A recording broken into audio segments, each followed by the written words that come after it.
Hi students, Assalamu alaikum. This is Wahid Yusuf with another lecture on the poem Last Lesson of the Afternoon. As far as this poem is concerned, we started this poem in the previous lecture.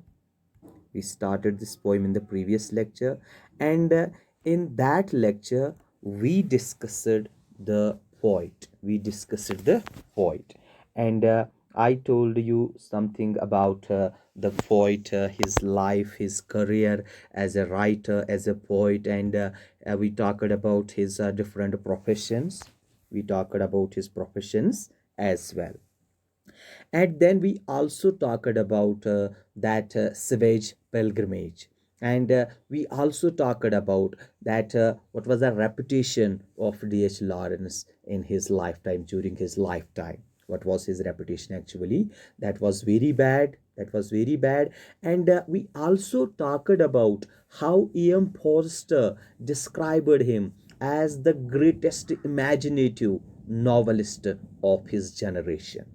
He, this is the quote, he described him as the greatest imaginative writer of our generation. These are the words of M. Forrester. So he gained this reputation back. He gained this reputation because of the obituary note of A.M. Forrester. And F.R. Lewis, he also championed him. He also praised him.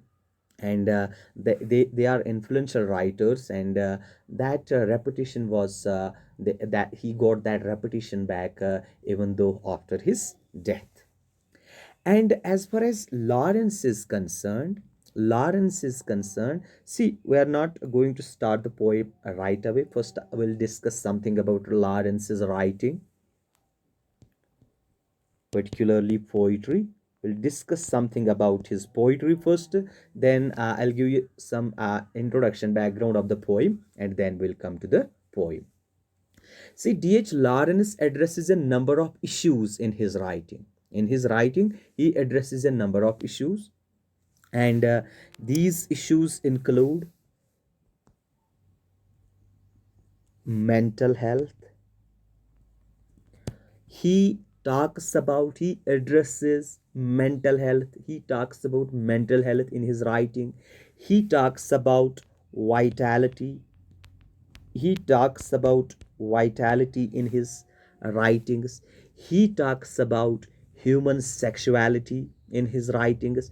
And he also talks about emotional health in his writings. He also talks about lack of restraint. So these are the issues which are discussed, which are addressed by D.H. Lawrence in his writings. And as far as particularly, if we talk about his poetry particularly, because he was not only a poet, he was a novelist, he was a short story writer, he was an essayist, he was even a literary critic. Yes. And he was that is why he was known as a most versatile writer of England in English literature. And these issues he has discussed. And as far as his poetry is concerned, particularly, his poetry comes up with some different themes, and the themes which are often are used in his poetry are, for example, we can say that as far as his poems are concerned, his poetry is autobiographical.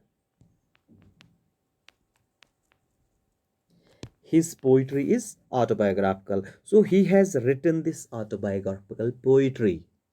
He has written this autobiographical verse. So that is what his poetry is. These, we can say, these are the issues, these are the themes which are found in his poetry, His poetry is autobiographical. He talks a lot about animal kingdom in his poetry. He talks a lot about animal kingdom in his poetry. That is another thing we find in his poetry. Animal life, as small as a mosquito and as exotic as a kangaroo. became subjects, were steady in his poems, so that is how his poems are autobiographical. And the see the poem which we are going to study, the last lesson of the afternoon, there are some autobiographical glimpses in this poetry as well. And after reading the poem, we'll discuss those incidents, we'll discuss those issues which we find in this poem. So autobiographical, his poetry is autobiographical, and we find a lot about animal kingdom in his poetry as well.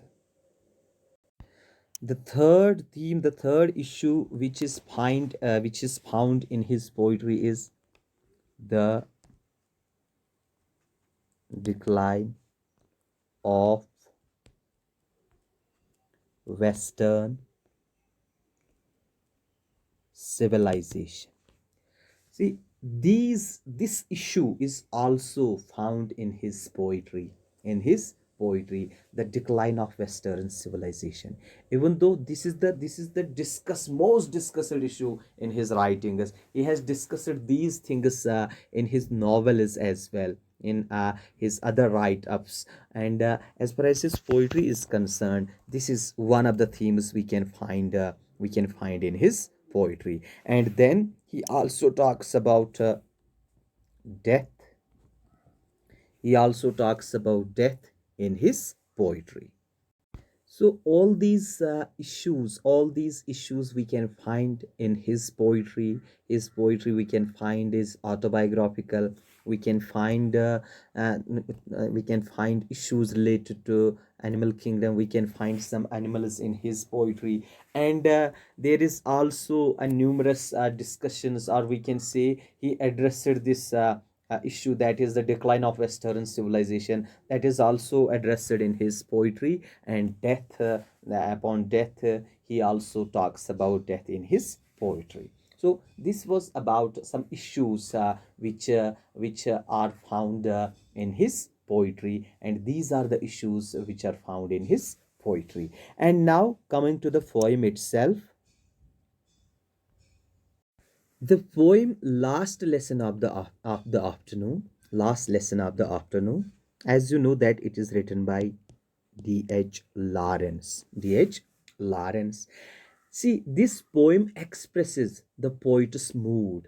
The poet's mood.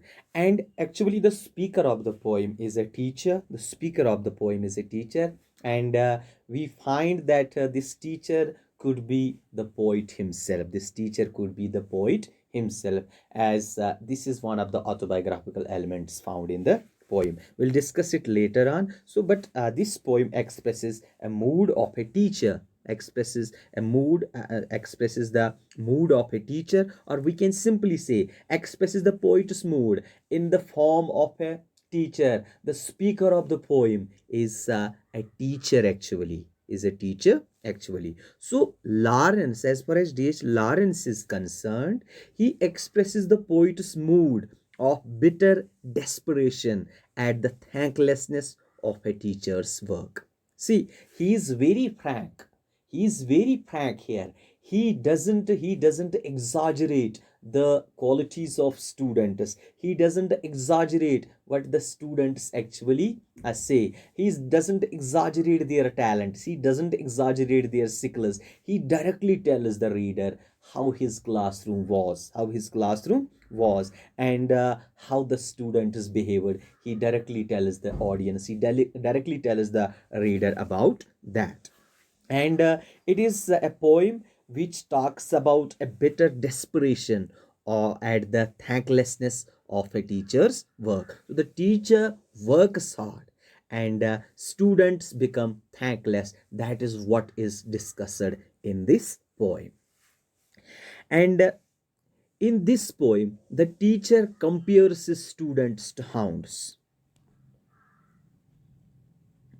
He compares his students to hounds. Hounds, simply dogs. And he uses a lot of devices, and this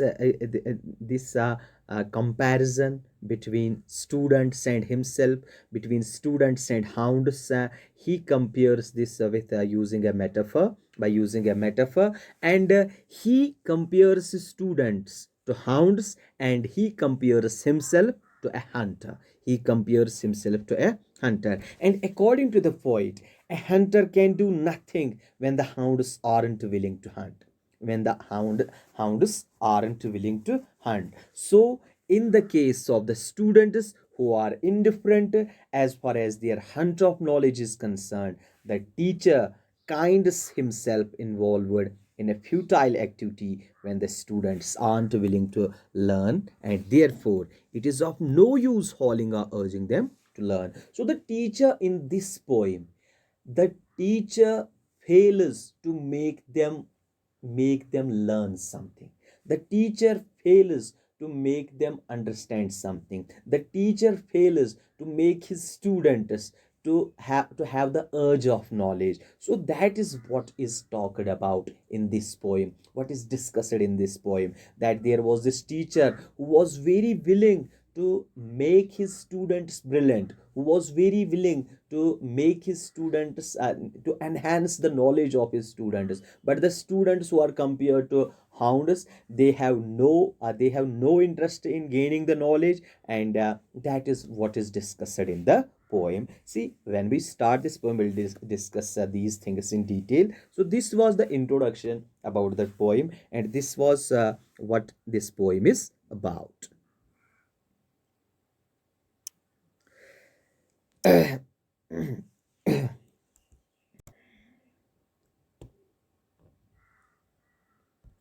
See, as far as this poem is concerned, this poem was written towards the end of First World War, World War One. Okay, can you tell me what are the dates of World War One? Okay, you can think upon it. So, this poem was written towards the end of World War One. World War One. So these are the dates when this poem was written. And as far as D.H. Lawrence is concerned, Lawrence was not popular in his community because he refused to fight in the war and married a German woman. She was actually and why she was a wife of a professor, actually, that woman whom he married, I think. And he was not popular because of these reasons. One first reason, because he refused to fight in the war, he refused to act as a soldier in the war. And then he married a German woman, see, he was an English person, and he married a German woman, and there was war between countries, that is why these reasons are there, that he was not popular, he was not that popular, he was not loved by everyone in his country. And for these reasons, people suspected that he was a spy. So he was suspected. See, this poem is written during World War One, at the end of World War One, and Lawrence was not popular. He was not popular because of these reasons which I told you. And now what happened? People suspected that he was a spy. People suspected that he was a spy. Men that did not fight in the war had to do civilian jobs like teaching, and because there were not many teachers available, classes were very high. Now he had to perform this duty. Those persons in that time, in the time of World War First, those persons who would not go fighting in the war, who would not fight in the war, they were supposed to do civilian jobs. For their country, and teaching was one of those jobs. And because of that suspect, he was compelled, he actually he was forced to do the job, and he started teaching at that time, because there were a demand of teachers, there were need of teachers, and he did that job, that was teaching. Lawrence's poetry is often biographical. See, that element we already discussed in the issues, that Lawrence's poetry is autobiographical. Lawrence's poetry is autobiographical, or we can say his poetry is biographical, or we can say by no autobiographical. Yes, his poetry is autobiographical or biographical. So he can talk about another person. He can talk about himself. So his poetry is often autobiographical or biographical. And the last lesson of the afternoon is about this period in his life when he was a teacher, when he was teaching. And he did this job almost for 4 years. He did the job almost for 4 years. See, the time was World War First, and Lawrence was not popular because of so many reasons, and people suspected him. He took a civilian job of teaching, and this poem talks about that experience as a teacher, that experience of Lawrence as a teacher during that period. Okay, so this was the historical background. This was the historical background of the poem, that what was the time when it was written, and what was the condition, what was the situation when it was written. So that was World War First, and he was a teacher. Being a teacher, he experienced different things, a lot of things, and those things he wrote down in his as his poem. And this poem, as far as this poem is concerned, this poem gives us a glimpse into the mind of a teacher. It talks about mind of a teacher. Mind of a teacher. It talks about mind of a teacher. And Lawrence was a very honest writer. He was a very honest writer. He was not going to pretend that he found the untidy essays of his pupils worth reading. He didn't pretend anything. He didn't exaggerate anything. He told what he observed. He told what he had observed in the classrooms. He wrote those things down. He wrote those things down. He also understood that they did not enjoy what he was teaching, and he also observed this thing, that maybe it was because of the war crisis, because of the situation created by the war, that students during those times, they were not interested in getting taught. They were not interested in all these things, and at that time creative writing was a subject in those days, and they were taught these creative writings. They were taught creative writings, just like today we are you are given lectures about writing skills. So these those students, they were also taught creative writing. They were also taught creative writing, and the students didn't enjoy that. The students didn't enjoy that. They didn't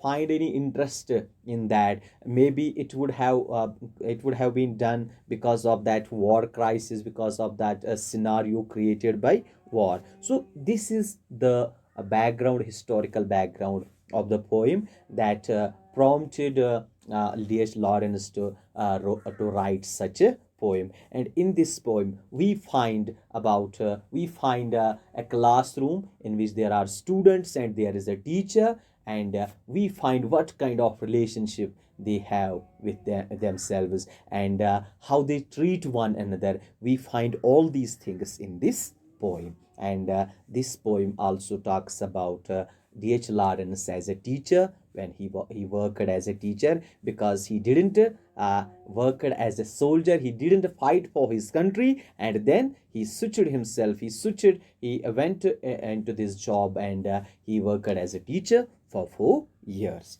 I think this is enough for today. This is what we did today. This is what is enough for today. And in the next lecture, we'll start reading the poem, and that will discuss all the things which we find in the poem. So, with this, I hope you will be fine, fit, hale, and hearty. So, till the next lecture, wish you Allah Hafiz and goodbye.